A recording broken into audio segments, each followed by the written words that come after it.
নমস্কার বন্ধুরা। তো আজকে আমরা ডিটারমিনেটের কিছু বেসিক প্রপার্টি সম্বন্ধে কিছুটা আইডিয়া নেব। তো তার আগে একটা জিনিস লিখে রেখেছি, তো ম্যাট্রিক্স এবং ডিটারমিনেট এগুলো কেন আমাদের পড়তে হয় তো সেটা একটু জেনে নেব। তো matrices are the powerful tools used in various fields such as graphics, physics, data science and more. ঠিক আছে, গ্রাফিক্স, ফিজিক্স এইসব ক্ষেত্রে তোমার ম্যাট্রিক্সটা ইউজ হয়। কেন? Matrices are widely used in various fields due to their ability to efficiently represent and manipulate data. মানে efficiently কোনো ডেটাকে আমরা রিপ্রেজেন্ট করতে পারি এবং সেটাকে ম্যানিপুলেটও করতে পারি। ঠিক আছে, এবার ডিটারমিনেন্টটা কি?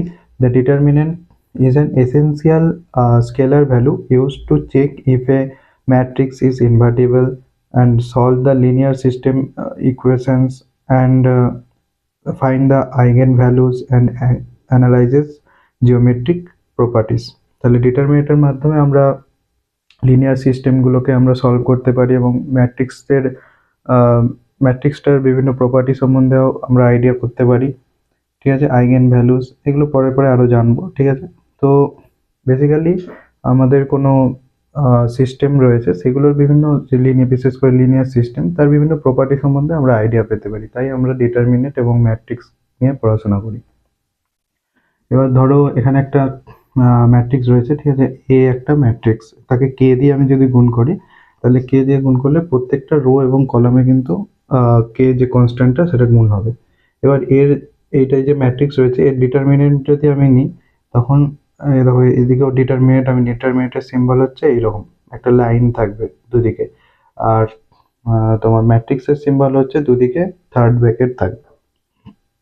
আর ডিটারমিনেন্টের এবারে নিয়ে নিলে এখানে কে মানে ডিটারমিনেন্টের ক্ষেত্রে কি হয়, কে যদি তুমি কমন নাও তাহলে কোনো একটা রো বা কোনো একটা কলম থেকে কমন হবে, কিন্তু ম্যাট্রিক্সের ক্ষেত্রে কে কমন নিতে গেলে প্রত্যেকটা রো বা কলমেই কনস্ট্যান্টটা থাকতে হবে, কিন্তু ডিটারমিনেন্টের ক্ষেত্রে উল্টোটা। মানে ডিটারমিনেন্টের ক্ষেত্রে শুধু একটা কলমে থাকলেই সেখান থেকে কে তুমি কমন নিতে পারবে, যেহেতু এখানে প্রত্যেকটা কলমেই আছে, এই ফার্স্ট কলম, সেকেন্ড কলম, থার্ড কলম, তো তিনবার আমি কে কমন নিতে পারবো, তাই কে কিউব ইন্টু এই যে ডিটারমিনেন্টটা আমরা লিখেছি এখানে ডিটারমিনেন্ট। ঠিক আছে, তো ম্যাট্রিক্স আর ডিটারমিনেন্ট আলাদা জিনিস। ঠিক আছে, তো প্রথমে আমরা ডিটারমিনেন্টের কিছু বেসিক প্রপার্টি সম্বন্ধে আইডিয়া নেব। The value of a determinant is unaltered if the determinant is transposed, that is the row and the columns are interchanged. মানে বলেছে যে ধরো এখানে একটা ডিটারমিনেন্ট রয়েছে, ঠিক আছে, এটা যদি ট্রান্সপোজ নিই বা রো আর কলামটাকে অল্টার করে দিই, মানে এই যে ফার্স্ট রোটাকে ফার্স্ট কলম, সেকেন্ড রোটাকে সেকেন্ড কলম, থার্ড রোটাকে থার্ড কলম যদি করে নিই তাহলে এটা যদি সমান হয়, সরি এটা সবসময় সমানই হবে। ঠিক আছে, যদি সমান হয় না, এটা সবসময় সমানই হয়। ঠিক আছে, এটা একটা ফার্স্ট প্রপার্টি।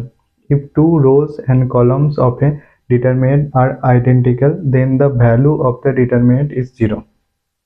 বলছে যে দুটো রো বা দুটো কলাম যদি ডিটারমিনেন্টের সমান হয়ে যায় তাহলে কিন্তু তার ভ্যালু জিরো হবে। ধরো এখানে ফার্স্ট রো আর এটা হচ্ছে থার্ড রো, এই দুটো সমান, কারণ এখানে 2, 5 নয়, এখানে 2, 5 নয়, তাহলে এর যে ভ্যালু হবে ডিটারমিনেন্টের ভ্যালু সবসময় জিরো হবে। এটা যদি কলমের ক্ষেত্রেও হয় তাহলে তার ভ্যালু কিন্তু জিরো হবে। এবার একটা ডিটারমিনেন্টের কোনো একটা কলম বা কোনো একটা রোয়ে প্রত্যেকটা টার্ম যদি প্লাস বা মাইনাস দিয়ে কিছু টার্ম থাকে তাহলে সেটাকে এরকমভাবে আমরা ভেঙে লিখতে পারি। ধরো এখানে ফার্স্ট কলামে a প্লাস এক্স, এখানে c প্লাস জেড, আর এখানে সেকেন্ড কলামে b আর d আছে। এটাকে তাহলে আমরা এরকমভাবে লিখতে পারি a b c d, এই এর determinant plus x x z আর বি ডি এর ডিটারমিনেন্ট। তার মানে এই ডিটারমিনেন্টের যা ভ্যালু হবে, এই ডিটারমিনেন্টের যা ভ্যালু হবে, দুটো যোগ করলে এই ডিটারমিনেন্টের যে ভ্যালু তার সঙ্গে সমান হবে।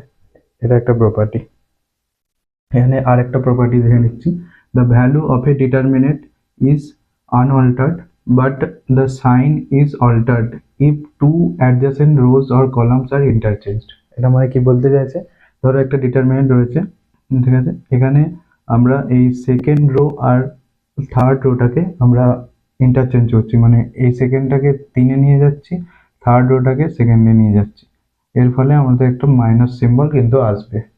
এটা হচ্ছে ডিটারমিনেন্টের একটা প্রপার্টি। এবার এখানে লিখে দিয়েছি সেকেন্ড আর থার্ড রোটাকে আমরা ইন্টারচেঞ্জ করছি। আবার এটা করার পরে এখানে মাইনাস সাইন এলো, এটাকে আবার আমরা থার্ড আর ফোর্থটাকে ইন্টারচেঞ্জ করছি, মানে এই রোটাকে নিচে নিয়ে যাচ্ছি, এই রোটাকে উপরে নিয়ে যাচ্ছি।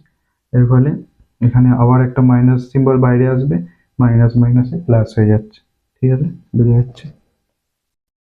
এবার আরেকটা প্রপার্টি হচ্ছে x minus a to the power r minus one is a factor of a determinant f x when the determinant fa has r number of identical rows or columns।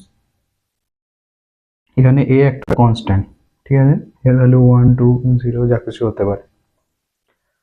তো এটা কি বলতে চাইছে, বলছে দেখো একটা ডিটারমিনেন্ট রয়েছে, এরকম একটা ভ্যালু রয়েছে যেটা সমান এফ এক্স হচ্ছে ডিটারমিনেন্ট। এবার এক্স এর ভ্যালু, মানে এখানে একটা ভ্যালু আমরা চুজ করব, ধরো আমরা 1 নিলাম, ঠিক আছে, অন্য কিছু নিতে পারি, এবার জাস্ট ফার্স্টে 1 নিলাম। তো 1 নিতে আমরা দেখতে পাচ্ছি ভ্যালু হচ্ছে 3 3 1, ফার্স্ট রো, সেকেন্ড রোতেও একই, থার্ড রোতেও একই। তো আমাদেরকে আইডেন্টিক্যাল রো বা আইডেন্টিক্যাল কলাম আনতে হবে, তবেই গিয়েই আমরা তার ফ্যাক্টরটা বের করতে পারবো। যদি আইডেন্টিক্যাল রো বা কলাম না আসে তাহলে ফ্যাক্টর কিন্তু বের করতে পারবো না, কারণ তোমার এখানে ফর্মুলাতে রয়েছে আর, এখানে যে আরটা রয়েছে এটা হচ্ছে কি, এটা হচ্ছে নাম্বার অফ আইডেন্টিক্যাল রোজ বা কলম। তো আইডেন্টিক্যাল এখানে আমরা 1 বসাতে আইডেন্টিক্যাল রোজ কিন্তু 3টে পেয়ে গেছি, তার মানে আর এর ভ্যালু 3। তাহলে ফর্মুলাতে আমরা আর এর জায়গায়, এই যে এখানে আর এর জায়গায় 3 বসাচ্ছি, 3 মাইনাস 1। আর এক্স মাইনাস এ, এর মানে কি, এর মানে হচ্ছে তোমার এক্স এর ভ্যালু যেটা আমরা বসাচ্ছি, এখানে এক্স এর ভ্যালু দেখো 1 বসাচ্ছি, তাই এই ফর্মুলাতে x minus 1 to the power 3 minus 1, x minus 1 এর হোল স্কোয়ার, তাহলে এইটা একটা ফ্যাক্টর কিন্তু হবে এর। এবার যদি আমরা এক্স এর ভ্যালু 2 বসাই, তোমরা করে দেখবে এখানে কত আসছে, 2 2 4, 3 12, এখানে 2 3 6, কিন্তু পরের হতে কি আসছে 2 2 4 প্লাস 2 2 4, মানে 8 আসছে, কিন্তু এইটাতে 12 আসছিল। তার মানে দেখবে তখন আইডেন্টিক্যাল কোনো রো তোমরা পাচ্ছ না, তাই 1 এর জন্যই আমরা আপাতত বের করেছি। ঠিক আছে, যেহেতু এখানে আইডেন্টিক্যাল রো আসছে তাই ফর্মুলা অনুযায়ী বের করে এইটা একটা এই ডিটারমিনেন্টের ফ্যাক্টর হিসেবে আমরা বলতে পারি। তার মানে কি এক্স মাইনাস 1 এর হোল স্কোয়ার এখান থেকে আমরা কমন নিতে পারি, বা এর ভ্যালু যেটা আসবে, ঠিক আছে, এটা ক্যালকুলেট করলে, মানে কোনো একটা রো বা তোমার এর রেসপেক্টে, রো বা কলামের রেসপেক্টে যখন আমরা এক্সপ্যান্ড করব, তার যে ভ্যালু আসবে, ভ্যালু থেকে এইটা অবশ্যই কিন্তু তোমার কমন যাবে। ঠিক আছে, এইটা ইনটু সামথিং হতে পারে বা এটাও হতে পারে। ঠিক আছে, তাই এটা একটা ফ্যাক্টর। তো আশা করি কিছুটা বুঝতে পারছো। এই জায়গাটা একটু ভুল বলা হয়ে গেছিল, তার জন্য সরি। আবার বলে দিচ্ছি এই জায়গাটা কি বলেছে।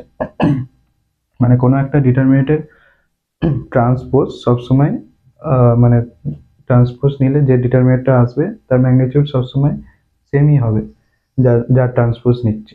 ট্রান্সপোজ মানে কি, ট্রান্সপোজ মানে রো আর কলাম ইন্টারচেঞ্জ হচ্ছে, ফার্স্ট রোটাকে ফার্স্ট কলাম করে দিচ্ছি, সেকেন্ড রোটাকে সেকেন্ড কলাম, থার্ড রোটাকে থার্ড কলাম করে দিচ্ছি। তো আশা করি ভিডিওটি বুঝতে পারছো। ভালো লাগলে অবশ্যই লাইক এবং সাবস্ক্রাইব করো এবং বন্ধুদেরকে শেয়ার করো। ধন্যবাদ পাশে দেখার জন্য, ভিডিওটি সম্পূর্ণ দেখার জন্য ধন্যবাদ।